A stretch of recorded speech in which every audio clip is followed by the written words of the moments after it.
Hello, everyone.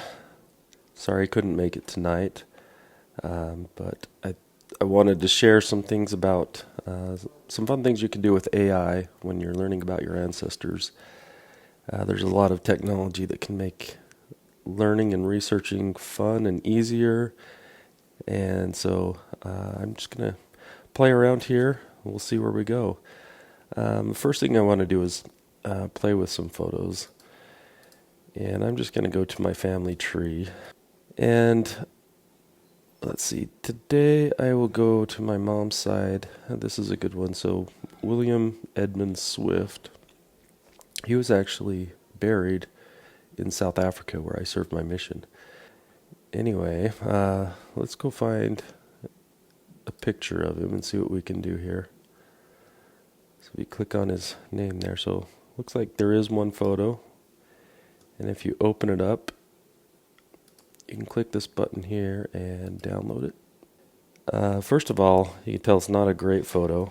One of the first things we could do to try to enhance the photo is if you go to MyHeritage, and you can get a free MyHeritage account through FamilySearch. So I'm not even sure how to get there, but if you search MyHeritage, FamilySearch, those two keywords, it should be this first link.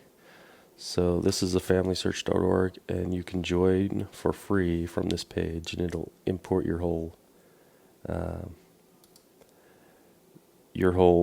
family tree into MyHeritage. But I don't want to go through the import process. I can just log in. So I will go here. I'm already logged in, and this has some things you can do with photos. So I'm going to go to My Photos. You can see some that I've uploaded already, and I'll talk about those in a minute. But let's upload the one that I just downloaded. Okay, and then if I click on it, it'll give me some options like enhance. Let's see what happens when I enhance it. Okay, didn't do a whole lot enhance, but let's colorize it and see if that does anything. Yeah, even colorizing doesn't do a whole lot with this old grainy photo. So, while it doesn't seem like there's a whole lot to do here, we can still have some fun with this. So there's a website I use to generate AI images that I like. It's called Midjourney. So I'm going to open Midjourney and go to create, and you can see some of the things I've created here.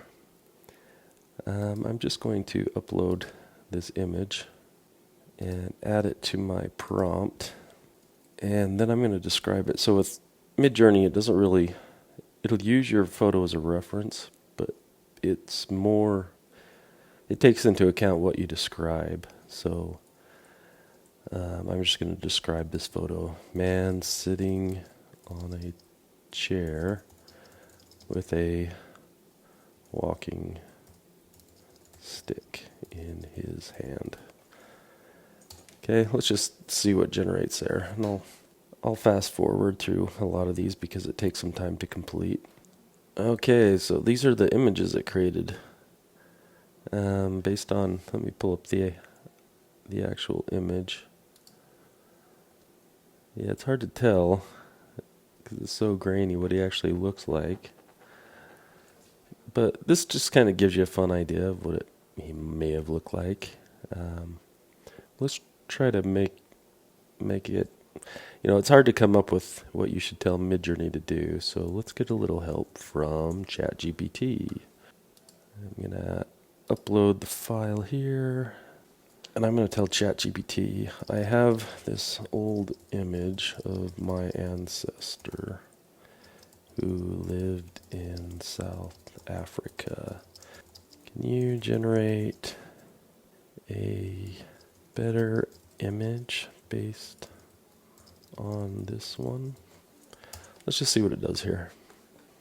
Okay, so, well, that's interesting. So now let's combine ChatGPT and Midjourney. Okay, I'm going to upload the photo again just to make sure, but can you write a prompt for Midjourney that will use the attached image to make the man look as close as possible to the ancestor, but create a new image that looks like it was taken with an iPhone or any other modern camera? So let's see what it does here. Okay, so here's what it came up with. It's pretty basic, actually. I was expecting more, but we'll run with it and see what it does. So if I come back here to Midjourney, I'm going to use this same image, and I will plug in this description. Oh, it did give me a bit more. I just couldn't see it. So yeah, we'll run that and see what it gives me now. And there are options. If you click these options, I've selected portrait. I think the default is square. And you can change the style, weirdness, variety, that sort of thing. Okay, so now if you compare them to the ones it created before, you get something a little closer. Let me come back to the original. Yeah, it's still hard to see. Alright, sorry, I stepped away to get some water. I was having a coughing attack, but... So here's the updated images. So here's some varied images based on this one. And yeah, this is just kind of a fun way to picture what an ancestor may have looked like. Obviously, it's not going to be exact, but it's just fun. Now let's say I want to take one of these. Let's go with this one. This one looks fun. I'm going to save this one. I'm going to go back to MyHeritage and upload it. Okay, so now that I've got it uploaded here, and it's more of a portrait where you can see his face better, let's animate it.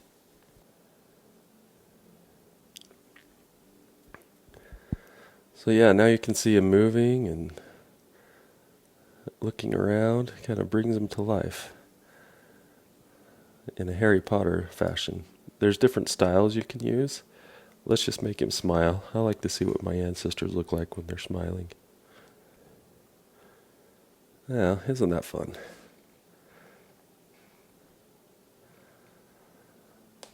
So yeah, there's lots of stuff you can do with photos.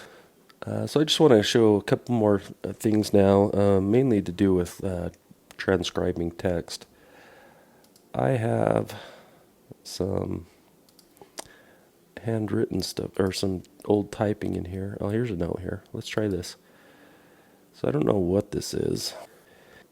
So it doesn't like PDF, so I'm going to export it, just a page here and format it as a PNG image. And we'll save that in downloads. So now let's come back to ChatGPT and upload a file. The PNG. So if you can't read cursive, have ChatGPT read it for you. So earlier I downloaded this PDF image. It was kind of a obituary or a news article in the local paper of my, I think, third great grandfather. His name was Mormon Davis. Let's say, can you transcribe this for me? So some PDFs will work, some won't. Let's see what it does here. So fatal accident. So this tells the story of how he died coming down the mountain with a load of lumber, and something startled the horses and it kind of dragged him, broke his leg. They had to amputate, but didn't survive the surgery. But it is a lot, I'll tell you, it's a lot easier to read here than in the actual PDF document. So, and if you're just wanting to, transfer the, PDF, you can't really search the text on PDF unless you have a good way to read it. Or an image, if you have an image, you're not going to be able to read the text. But if you were to transcribe it here, upload this into a memory, then this text is now searchable and people can find it if they're looking for certain keywords. And just one last thing. Let's say you have your own journals that you want to transcribe. So I actually wrote a handwritten note. So I actually wrote a note, and it's on my phone, so I'm going to switch over to my phone here.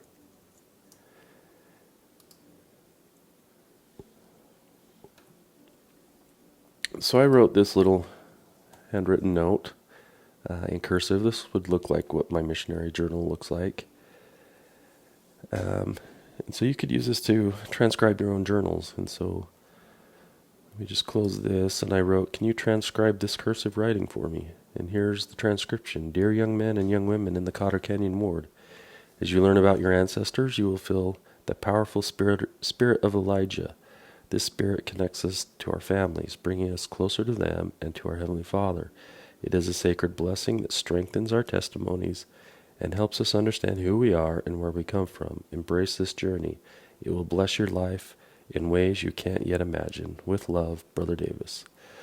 So hopefully this gives you some ideas that you can take and play around with and kind of bring some of your ancestors to life, or transcribe your own journals, or be able to help you read some cursive that you just can't read, to give you a head start on transcribing stuff. So hope this helps, and I hope you have fun with it. Thanks.